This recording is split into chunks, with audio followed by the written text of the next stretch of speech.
ৰাইজৰ হৈ কি মাত মাতিম? ৰাইজে কি গম নাপায় নেকি? প্ৰথম কথা এইটো যেতিয়াৰ পৰা ষ্টাৰ্ট হৈছে তেতিয়াই ভাঙি দি গুৰিয়াই চিটকাব লাগিছিল তেতিয়াই।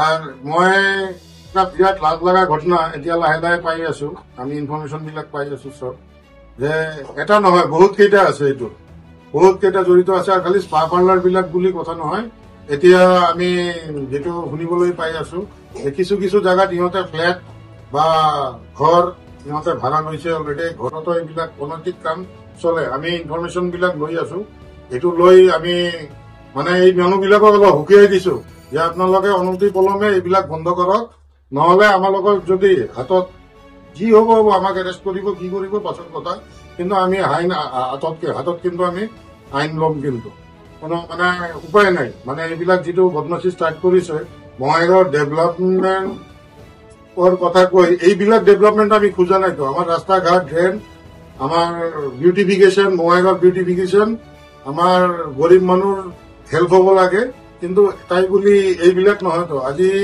কিছু মানুহ আমালোকে মানে এটা হাস্যকৰ বিষয় পাই আছো যে এটা নিউজ চেনেলত এটা নিউজ পৰিৱেশিত হয়, 2 দিন পিছত এইটো লৈ মানে প্ৰেংক কৰিছে বুলি ঘটনাটো। মানুহে ইমান বোকা নহয়, সিহঁতে গম পাই কি আছে, কি চলি আছে। এইটো অলৰেডি এইটো লৈ এটা আলোচনাত আমি বহিছো নিজৰ ভিতৰত। আমি অতি সোনকালে আমি ৰিপৰ্ট এটা পালে, কিবা এটা যদি ৰিপৰ্ট পাওঁ যে এনেকুৱা ধৰণৰ আৰু হৈ আছে, তো আমি এইটো লৈ কিন্তু একদম মানে বেয়াকে লাগি যাম, একদম উঠি পৰি লাগিম, এইটো যেনে তেনেই হওক। আৰু আপোনালোকৰ এটা আমি ৰিকুৱেষ্ট কৰিছো প্ৰশাসনৰ ওচৰত যে আপোনালোকৰ তাতেতো বহুত ধৰণৰ ইনফৰমেশ্যন থাকে, আপোনালোকে ইনফৰমেশ্যন পোৱাৰ লগে লগে আপোনালোকে এইবিলাক কাঠফুলাৰ দৰে মানে গজি উঠিছিল বঙাইগাঁৱত, এতিয়া কিছুদিনৰ কাৰণে বন্ধ থাকিব।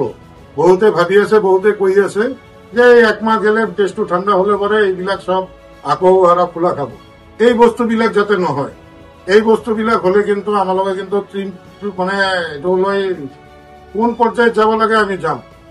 আমি আপোনালোকৰ চেনেলৰ মাধ্যমেদি আমাৰ মুখ্যমন্ত্ৰী মহোদয়কো আমি এটা ৰিকুৱেষ্ট কৰি আছো যে আপোনালোকে এটা মানে ষ্টেপ লওক, এইবিলাক লৈ এটা কঠোৰ সিদ্ধান্ত লওক যে বঙাইগাঁৱত যে এইবিলাক চলি আছে, আমাৰ বঙাইগাঁও বাগেশ্বৰী মন্দিৰ আছে, আমাৰ বঙাইগাঁও বিৰাট পবিত্ৰ এটা স্থান, ইয়াত এইবিলাক ধৰণৰ কামৰ কোনো ইচ্ছা নাই, জাগা নাই। আৰু আমি ৰাইজেও ওলাই আহিব লাগে এইবিলাকত। আমালোকে যদি কোনো জাগাত গম পাওঁ যে কাৰো ঘৰত এইবিলাক চলি আছে, কাৰণ এতিয়া কিছুদিন স্পা পাৰ্লাৰ বিলাক বন্ধ থাকিব, যিবিলাক এইটোৰ লগত জড়িত আছে, এই স্পা পাৰ্লাৰ বিলাক বন্ধ কৰি থব বা মানুহবিলাক চাইড কৰি থব।